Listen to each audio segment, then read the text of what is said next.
izina ry'Imana Data na Mwana na Roho Mutagatifu.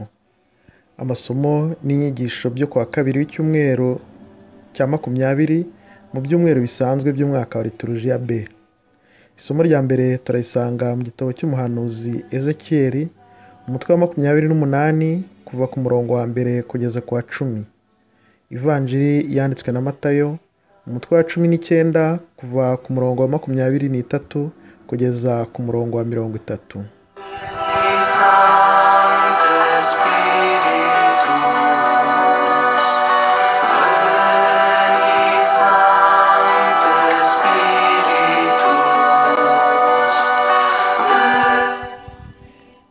Isomo ryo mu gitabo cy'umuhanuzi Ezekiel.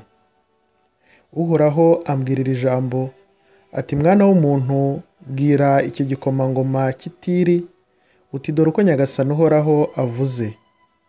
Kubera ko umutima wawe wirase, ukaba waravuze ngo ndi Imana nganje mu nyanja rwagati, nyamara kandi uri umuntu nturi Imana, nubwo wigereranya n'Imana bwose. Wigize umuhanga utambutse Daniyeli, dore ko nta banga ujya uyoberwa. Kubera ubuhanga n'ubwenge ufite, wagwije umutungo, zahabu na feza, ubihunika mu bubiko bwawe.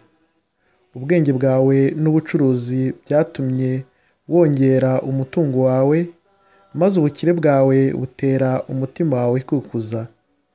Niyo mpamvu Nyagasani Uhoraho avuze ati, kuko wigereranyije n'Imana, ngiye kuguteza abanyamahanga b'ababisha kurusha abandi. Bazakura inkota barwanye ubwo buhanga bwawe, icyubahiro cyawe bagihindanye. Bazakuroha mu rwobo, maze upfire rubi mu nyanja nyirizina. Uzongera se uvuge ngo ndi Imana, igihe abishi wawe bazaba bagusatiriye? Oya da, nturi Imana, ahubwo uri umuntu, ndetse uri mu maboko y'abagusogota. Uzapfa urw'abatagenywe, ugwe mu maboko y'abanyamahanga, kuko njyewe Uhoraho ariko navuze. Iryo ni ijambo ry'Imana.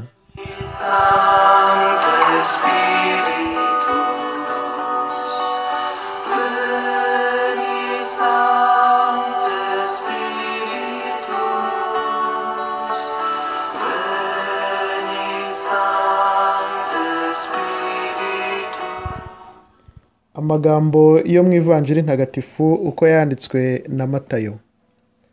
Muri icyo gihe Yesu abwira abigishwa be ati, ndababwira ukuri, kwinjira mu ngoma y'ijuru biraruhije ku mukungu. Kuko nongereye mbibabwire, byoroheye ingamiya guca mu mwenge w'urushinge kurusha uko byoroheye umukungu kwinjira mu ngoma y'ijuru. Abigishwa bumvise ayo magambo baratangara cyane, barabazanya bati, ninde se ubasha kurokoka?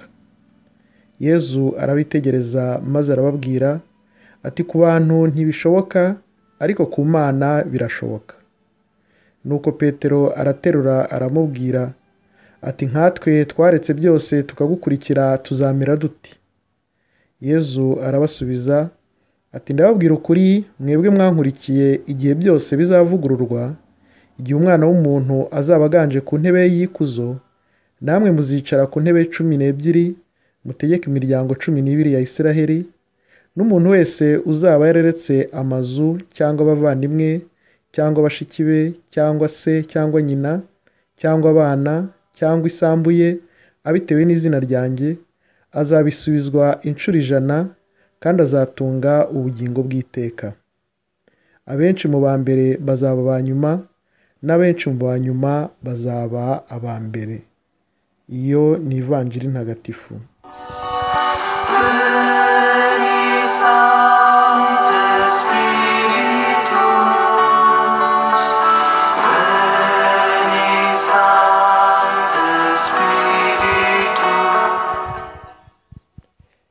Ivanjiri y'umunsi wa kabiri w'icyumweru cya 20 ije ikurikira y'ejo Yesu aganira n'umusore w'umukungu, aho yamusabaga guhitamo. Ati, genda ugurishe ibyo utunze, maze uze unkurikire, umusore bikamugora guhitamo kuko yari atunze ibintu byinshi, niko kugenda ababaye. Uyu munsi Yezu nanone arakomerezaho abitsindagira ko ari ngombwa guhitamo, ariko kandi akerekana ko bitoroshye guhitamo hagati y'isi n'imigirire yayo imwe n'imwe inyuranye n'ivanjiri, ubigereranyije no gukorera Kristo.